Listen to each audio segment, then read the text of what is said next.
In Young's double slit experiment, the two slits act as the current sources of the equal magnitude A, okay, and of wavelength lambda. In other experiment with the same setup, the two slits are sources of equal amplitude A and wavelength lambda, okay, but are incoherent. वो sources क्या है? Incoherent है.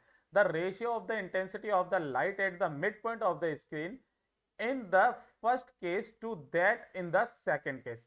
ये बेटा हमसे पूछा गया है. तो चलिए इसके लिए हम लोग सॉल्यूशन निकाल लेते हैं. सबसे पहले तो यहां पर देखिए जो हमारे को कंडीशन दी गई है सॉल्यूशंस के अंदर, ओके, यहां पर बोला गया है कि इन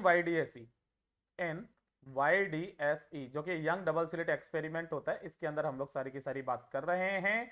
तो यहां पर जो हो जाएगा 8 mid point intensity will be, है ना, 8 मिड पॉइंट, है ना, इंटेंसिटी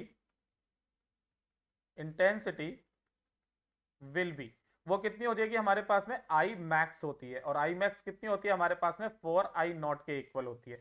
ठीक है. और in the second case when sources are incoherent the intensity will be, है ना, इन सेकंड केस, है ना, इन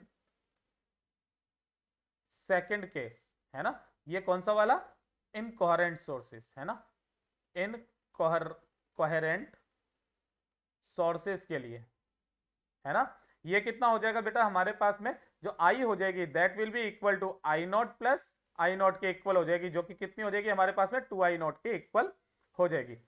सिंपल सी चीज थी. तो ध्यान से देखिएगा, हमें जो इसके लिए रेशियो निकालना है ना, रेशियो वो कितना हो जाएगा हमारे पास में, that is 4I0 divided by कितना हो जाएगा 2I0, यानी कि कितना आ जाएगा, दैट विल बी 2 आंसर, है ना. और वी कैन से 2:1.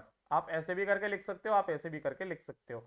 जो हमारे पास में आंसर हो जाएगा that will be 2 answer. Okay बच्चा, hope you understood it well. All the best.